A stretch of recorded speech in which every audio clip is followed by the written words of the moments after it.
Welcome back, subscribers. This is Steven Fox and this is my review of the Xiaomi Redmi 3S.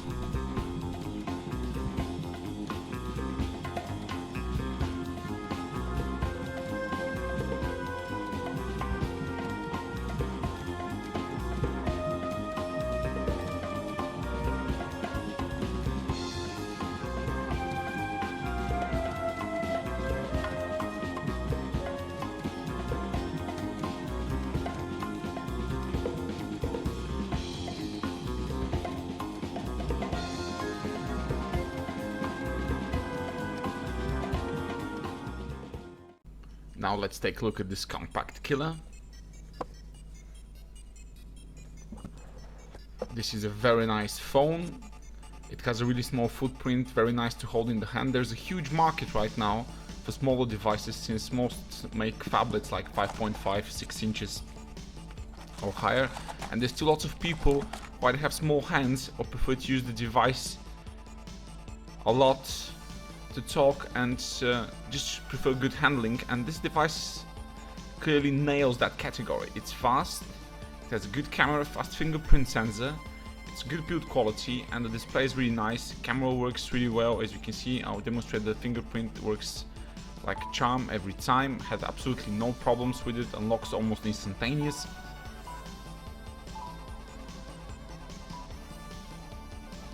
And this packs the latest Qualcomm 430 Snapdragon system on chip, or CPU as you might have heard, and it's really fast. It runs Android 6.01 Marshmallow out of the box. This is international or global ROM as Xiaomi call it.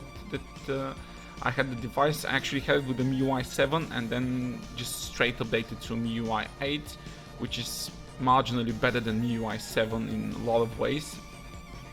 And since this is a Xiaomi device, you get absolutely all the software customizations from the high-end device, nothing skipped here. Lots of languages supported, 32 GB of onboard storage, from which you have 26 to use, like 6 reserved for the OS. And so I've installed like 5-6 games, took a bunch of photos and still have like 19 available, so it's pretty nice. And of course you get all those great free themes that Xiaomi provides, where you can switch on the go. And you also have wallpaper carousel that switches your wallpaper on the lock screen in regular intervals. You can choose which wallpapers to use.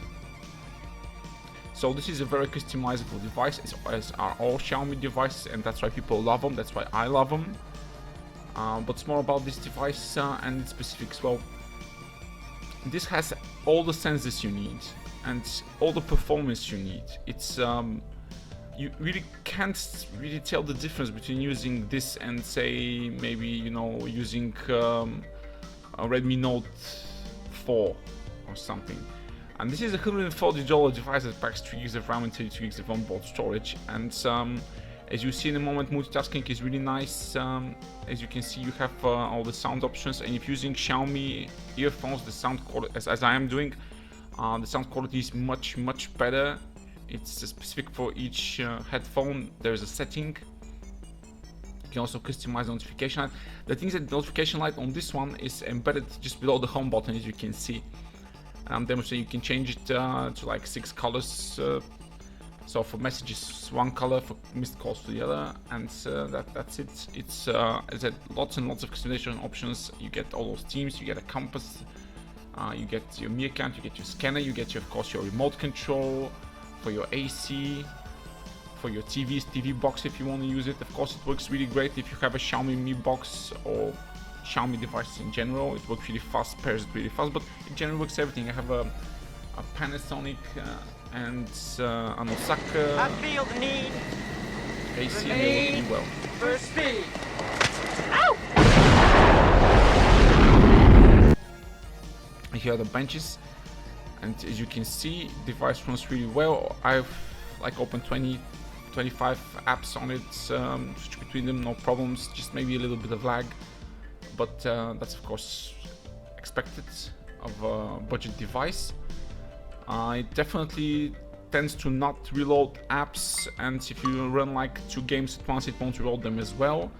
So this is pretty nice as far as performance package goes, and you see later on in the game section that it actually runs all games really well thanks to the HD or 720p screen resolution, which is perfectly fine for a 5-inch device. And since the screen to body ratio is very good on this one, it actually feels like more of a 4.7 device than a 5-inch one.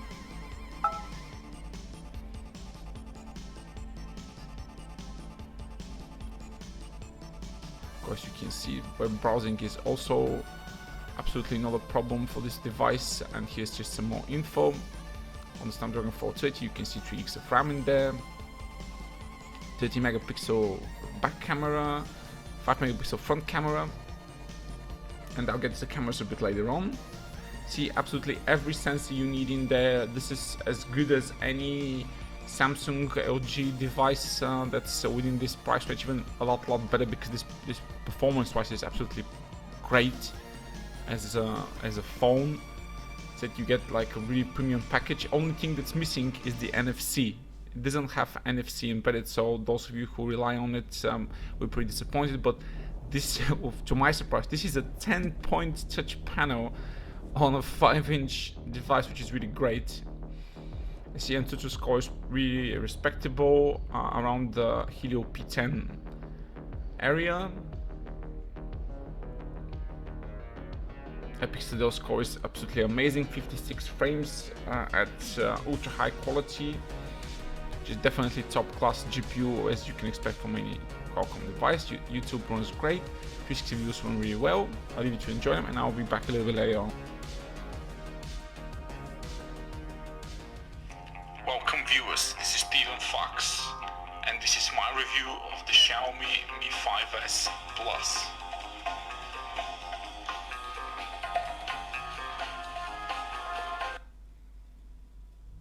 Get all sorts of notifications, shade changes, app permissions.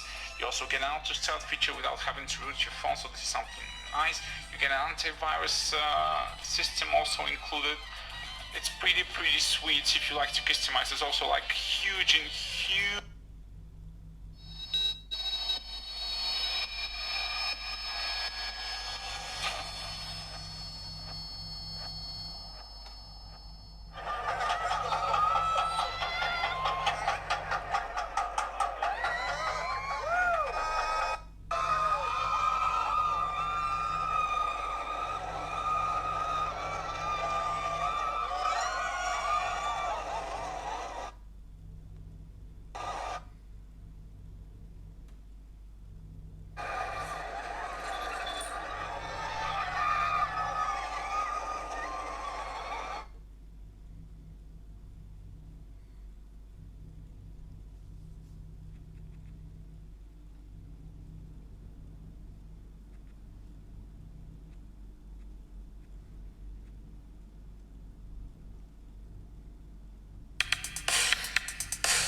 And here again, as far as browsing performance is concerned, again you have no concerns. This chip handles web browsing pretty sweet. As you can see, you can pop in and out of a tab in Google Chrome and just zoom in, pinch out, pinch in, and it does it instantaneously if your internet is good enough. I see I've loaded like 5-6 websites which have lots of pictures, images, which are a bit more heavy on the browsing experience, but as you can see, it's actually really nice. Switching between those sites is absolutely a breeze. It happens almost instantaneous. You might get a little bit of slowdown because if you open like 7, 8, 10 more heavy sites, but that's absolutely natural, and any phone can be slowed down by this. But touch responsiveness is really good. Browsing experience is excellent on this device. As I said, it offers premium performance at a very, very tempting price point, and its size makes it very unique for this type of market. Now, next is the camera review.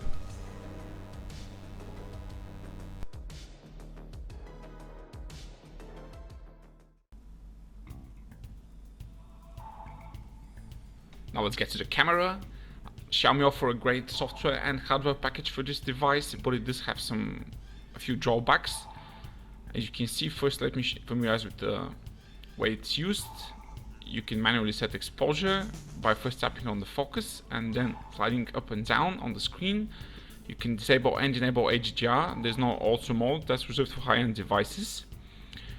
There's sort of a manual mode, but you can only choose white balance and ISO settings, and of course use the exposure once you've set the focal point for the focus. Meizu here offers a lot more options. It offers exposure time and more ISO settings on a similar device, but this camera is pretty nice, so I don't think you'll be using that manual mode pretty often. It's only for more hardcore users, and you also get the option to do night shot, but you need a tripod for that, or like really steady hands. As you can see, pictures come out really nice with lots of detail. And here's the manual mode I've taken with ISO 100. Now the macro shots are not the very strong point of this sensor. This is a Samsung sensor. This is of course natural for the cheaper device, but it is okay. Definitely, you can use HDR on the macro shots as well. Now there's no optical image stabilization on this sensor, so for video and for photo shooting you might want to get more stable hands, but what I've noticed using it for a quick pop and shoot, there was no smudging of colors or lines, so it does handle pretty well. This snapped the shot instantly, so you most likely not to get a blurry shot when you just snap and go with it. Now as far as settings goes, you can choose a scene, you can choose a timer, a beauty mode, and of course the settings here. What you need from here most is the camera frame and picture quality, which is camera frame. I always like to shoot 16:9, which is a full screen, instead of the 4:3, which is the portrait mode, and you definitely need to set the picture quality to high. That's all you need to know actually. And for the front cam as well, video mode, the main cam records full HD at 30 frames per second, and the main cam, the front cam only records 720p videos. The front cam is 5 megapixel, and it's really nice for selfies. You get the beauty mode in the expert beauty mode, where you can choose the slim level and the wrinkle remover, and you also have lots of filters you can use as well. See, photos are taken really fast even with HDR and good lighting conditions, and without HDR they're just taken instantaneously. The one thing that the camera is missing in video mode is the slow motion. This camera doesn't have it, it just has time lapse and central focus system and tap to focus, that's it. And the time lapse interval can be set for like 5-6 settings. But it's a really good camera with good camera options, and I'll show you just a second. The picture quality is really nice. This is on a very sunny day. So in these conditions, you're most likely to get a very good shot, so don't worry if the conditions are great. The shots will come out alright. Color reproduction is very natural looking, and shots look great. See a more close-up shot so you can see the texture. Same goes for the front cam. Good lighting conditions, great usable selfies for social media, or if you want to share quickly with your girlfriend, boyfriend. Low light shots again are quite good. There's not that much noise, and it does tend to capture light very well, even in really poor lighting conditions, as you can see. And this is a full HD video with the main cam. I said no optical image stabilizer, so you have to hold it really steady. But it does handle exposure really well. There's no overexposure on it. Just in the front cam. It's the front cam video. Yes. It's a good looking device so far. No problems with it. Camera's working great. Thanks. Next up, gaming. After that, my final conclusions, so stay tuned.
Here are my final thoughts on the compact killer. Top gaming performance, great battery life, good cameras, compact size, microSD card slot, all sensors included make this a great device to buy. Only drawbacks are no NFC, no USB Type-C and no slow motion video and half-back manual mode. But it's a great device. If you want to buy it, check the link below. If you liked the video, subscribe, and if you want more, stick around.